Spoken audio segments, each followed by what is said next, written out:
तर काय म्हणता बघू, तुमच्याकडे पण आहे ब्लॅक अँड व्हाईट फोटो असतील आणि या फोटोनं तुम्हाला कलरमध्ये कन्वर्ट करायचे तर हा व्हिडिओ पूर्ण बघा. कारण मी तुम्हाला सांगणार आहे ह्या फोटोना कलरमध्ये कसं फ्रेममध्ये कन्वर्ट करायचं आणि तुम्ही यासाठी अजून पण कोणतेही चार्जेस देत असाल तर ते आत्ताच बंद करा. आणि हे कलरमध्ये करण्यासाठी आपल्याला लागणार एक AI टूल, त्याचं नाव आहे जेमिनाय. आता या छोट्या मोठ्या गोष्टींसाठी स्टुडिओमध्ये जायची काहीच गरज नाही, कारण आता ते कसं करायचं ते मी तुम्हाला सांगणार आहे.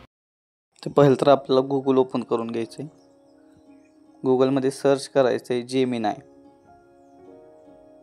तर जेमिनायवर टच केल्यानंतर आपल्या पुढे हे येऊन जाईल. तर प्लसच्या आयकॉनवरून आपल्याला आपली इमेज अपलोड करायची.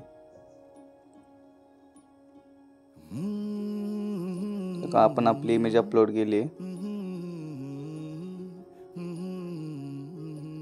माझ्याकडे एक सिक्रेट प्रॉम्प्ट आहे, तो मी इथं टाकणार आहे आणि हा प्रॉम्प्ट मी शेवट सांगणार आहे कुठून घ्यायचा.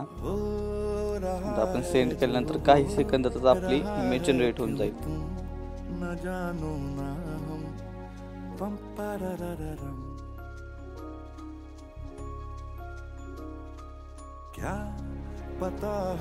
हे बघा, फुल 4K क्वालिटीमध्ये आपली इमेज झालेली आहे. आता हे डाउनलोड करून घेऊया. तर की मी म्हणलेलं की व्हिडिओच्या शेवटला मी प्रॉम्प्ट देईन. तर हा बघा, हा प्रॉम्प्ट. तर हा प्रॉम्प्ट तुम्हाला असा समजणार नाही तर मी हा प्रॉम्प्ट डिस्क्रिप्शनमध्ये पण दिलेला आहे, तुम्ही कॉपी करून पण पेस्ट करू शकता. अशाच व्हिडिओसाठी आणि टिप्ससाठी तुमच्या भावाला सबस्क्राईब करून घ्या.